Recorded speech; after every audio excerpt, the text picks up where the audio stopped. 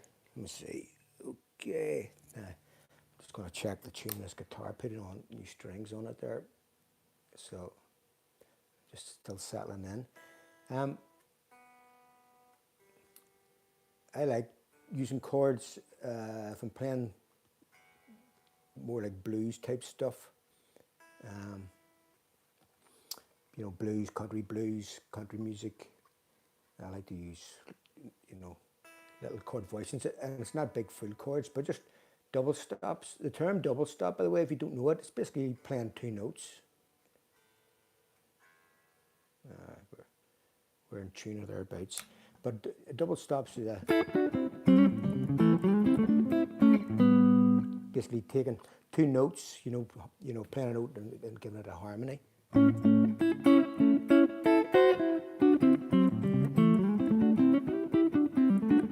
This sort of thing. So sort of that type of thing, the old Chuck Berry thing, where you're just playing two notes, two notes, two notes, two notes. But there's so many combinations, it's unbelievable. But I think those are great just to think to add to your playing. I mean, I would do that with an overdriven sound as well. I'm not afraid to use that if I'm playing more, you know, with more of an attitude type thing, you know.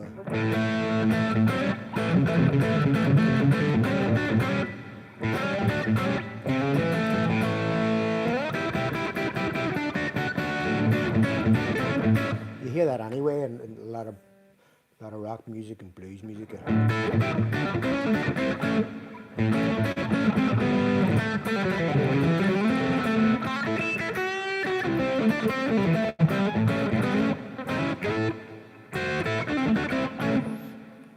I think the term double stop, I think, you know what, I'm probably wrong, and somebody can correct me if I'm wrong, because I would like to know, but I think it's actually, comes from violin, the violin instrument, where, because you've got open strings, when you fret the neck, they refer to that as being stopped notes. You know what, I could be making this up, could be totally wrong, but I think that's what it is. And so two notes is two notes being stopped.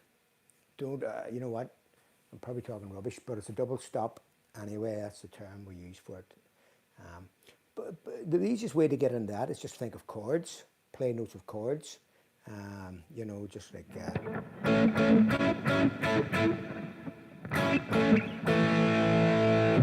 I mean, we'll have that anyway. We'll have that a lot in rock music, but for the you know, for that kind of clean stuff, you know, they're very effective as well. You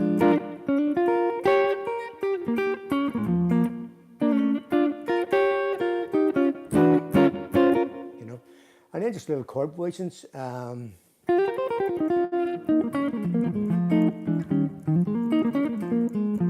Just getting your you know, your 9 chords together and different 7 chords. Oh well, instead of doing that, I was playing there in B flat. I'll play an A, but just a little.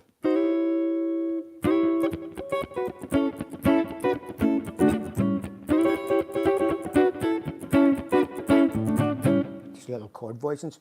So you know, 7s and 6s and 9s. So all those little chord shapes are very well. I think they're useful. I enjoy using them.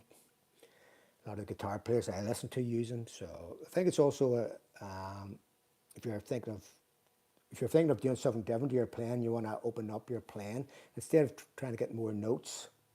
Maybe why not try and you know like say more notes, more single runs, and more that type of playing. Why not just try and build up your chord knowledge a bit on the fingerboard, you know. So, okay, thank you very much, Connor. So that type of thing's always you know, it's just some, it's just thinking of ways to add to your own playing, really, and just trying to spread out a bit. It obviously depends on if you're playing in a band at all, and the music they're doing. Everything, you know, I talk about, it's all just, it's all, you know, it's based on something else, you know, the group of musicians you're playing with, the guitar, the whatever, everything's relative, or, you know, it just depends on the circumstances. So, but I think it can't help, you know, to just add more stuff to your toolbox in a sense, you know. Anyway, all this stuff, by the way, if you want to get into more of it, you can contact me, you know, reference lessons, to do online lessons, you know, via Skype and Zoom. So, and you can contact me at royfultonmusic@hotmail.co.uk. I have to think about that every time. I've had that email for years, but royfultonmusic@hotmail.co.uk. Send me an email if you're interested in lessons, doing Zoom or Skype lessons. And it's a subject I enjoy, or any of this stuff anyway. If you're interested in guitar lessons, just give me a shout, you know, in general, not even anything to do with this here, you know. Anyway, time for another tune maybe. Let's see. Okay. We'll play something a bit more ready. Well,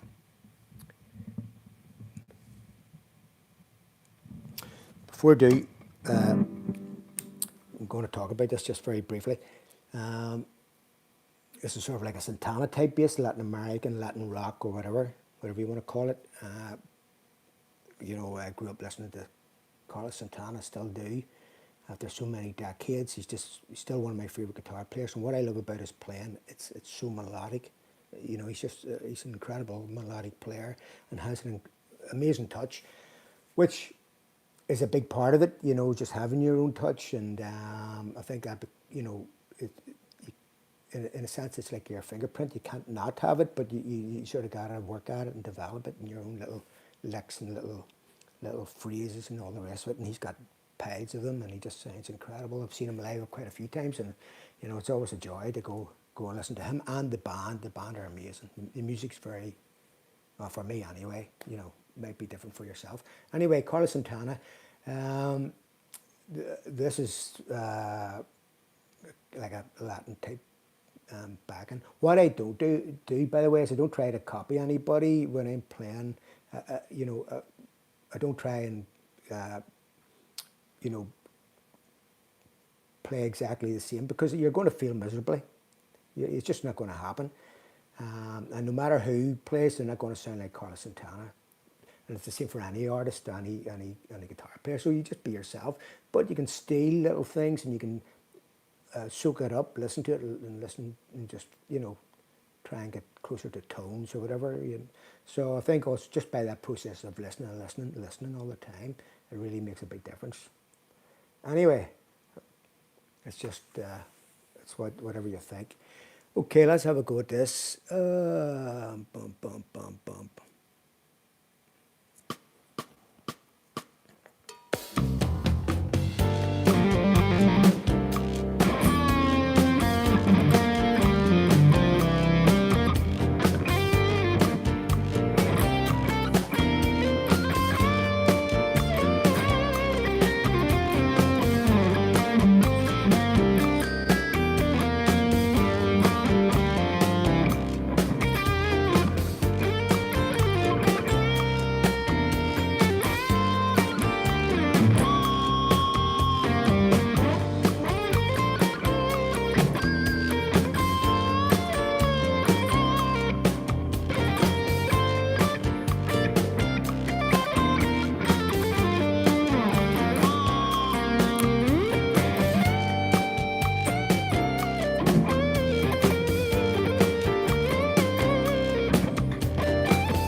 Wow, that was a wee bit of that kind of Latin rock stuff. I love that. I love the sound of that. Not my guitar playing, by the way. When I say wow, that's not me. That's just, I love that feel of that music, especially if it's played loud. Well, for me anyway, when it's played loud, I just love it. It just gives me, I don't know, from the moment I heard it, well, a long time ago, obviously now, still love it to this day. Just something about it. That kind of music for me just makes me want to move, and I can't dance, but if I have a few drinks in me, I don't mind trying. There's a couple of things there that I would mention, or you can think of if you're playing that sort of style. The chorus thing, he has a couple of things going on there. If we're in, well, this is in the key of G, so I'll keep it in the key of G. Using what's called the major second. The major second is you do not have to understand theory to make this work. All you have to do is if you know the root note, go up 2 frets. That's the major second. It's easy as that. Just 2 frets up. And if he's playing in a minor key, that note 2 frets up from the root note is a note he's going to use quite often. So for in G minor, like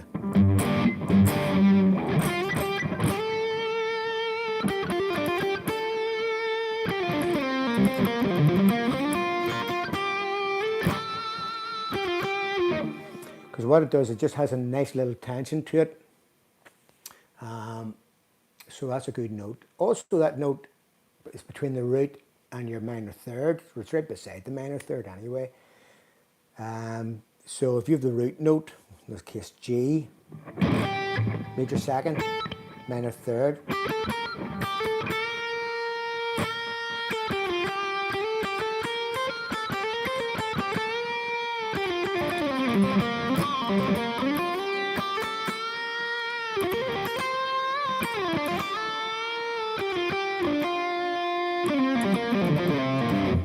there's a lot of delay on that. I should have took that off first. That's definitely not too much. But anyway, you get the idea of that. Just that major second, 2 frets up from your root note. It's a great note because it has a wee bit of tension to it. Use that with the flat 7th. Again, remember these terms. Don't remember these terms. Flat 7th. It's 2 frets down from your root note. So you've gone 2 frets up from your root note. 2 frets down from your root note is a flat 7th, and that's a great sound note as well. So again, key of G.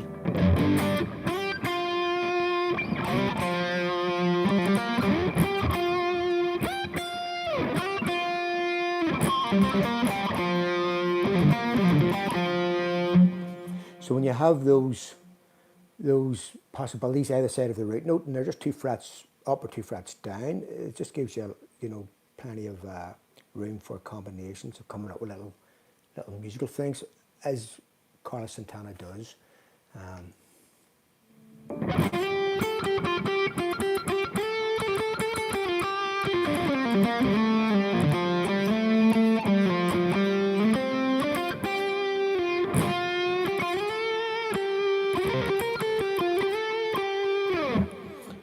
Anyway, just little simple tricks, things to remember that are pretty easy to remember, and you can maybe just add something to your playing instead of just the kind of normal pentatonic minor things or whatever.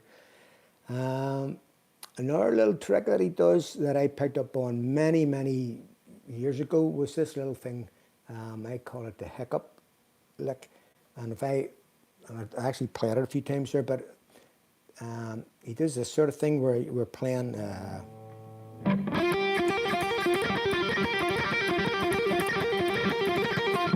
Where he adds that. Let me just see. Give me a second to see if I can turn this delay off. Because that's too much enough for this. No. Oh, there's so much on this here. That's better. No.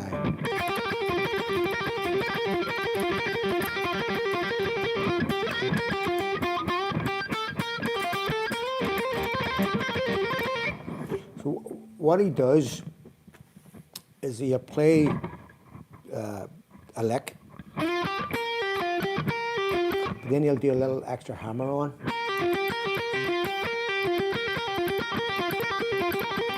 And that's one of his standard things that he does.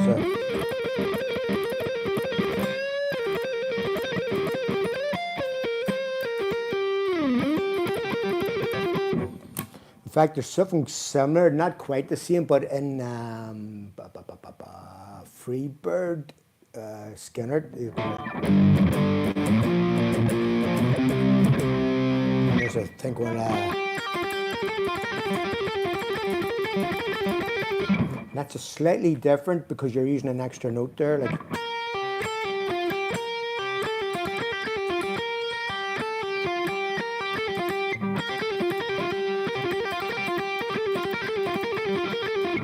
just it's a slight difference to that there, but I mean it's the same sort of principle, but just with a different, an extra note. But I mean, for my ear anyway, I like those quirky things as opposed to just lots and lots of notes run up and down the fretboard, which I enjoy as well. But I love those little quirky things that grab your ear.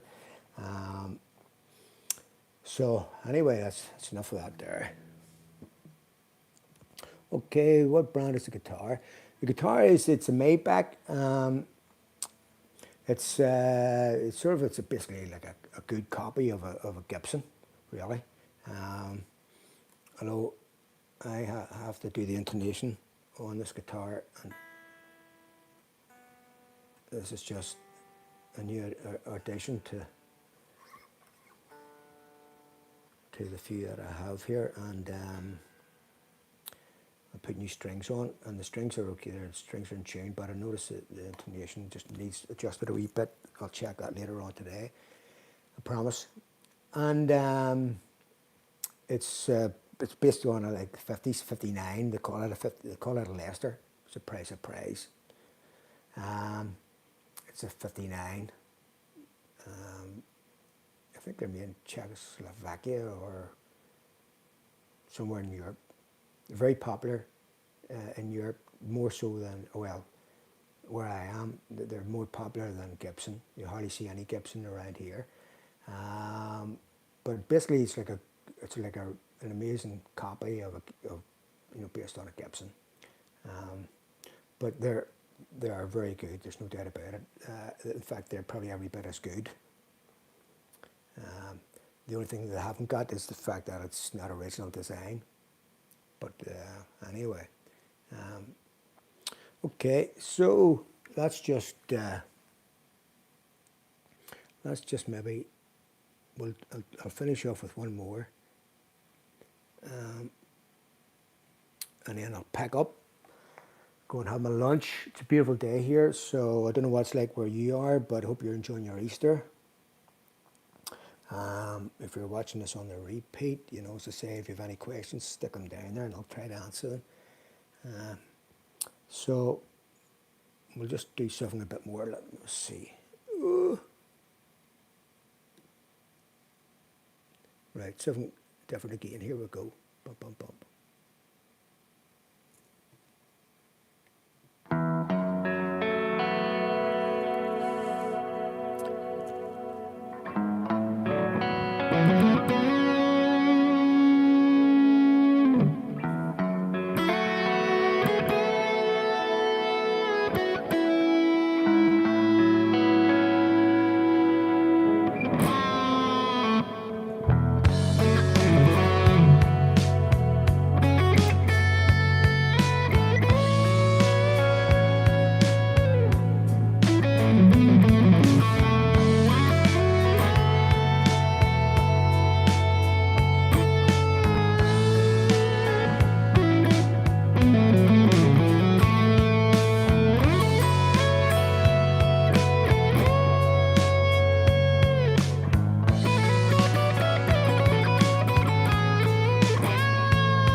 Let's see. Turn that off. It's a bit noisy. There you go. As I say, if you have any questions, stick them on here. Okay. If you're watching this on the repeat, and as I say, if you're interested in lessons, give me a shout. royfultonmusic@hotmail.co.uk. And I'll be doing another one tomorrow. So if you're about, not too sure what time, it just depends on my own day. But the weather's great here now, so I'm going to get a bit of lunch now and go out and enjoy a wee bit of the good weather here. Wherever you are, stay safe. Enjoy this Easter Saturday, and don't be eating too much chocolate. Take care. And don't forget to like, subscribe, and all that nonsense as well. I'd appreciate that. And just we'll see you again. Okay, all the best. Cheers. Take care.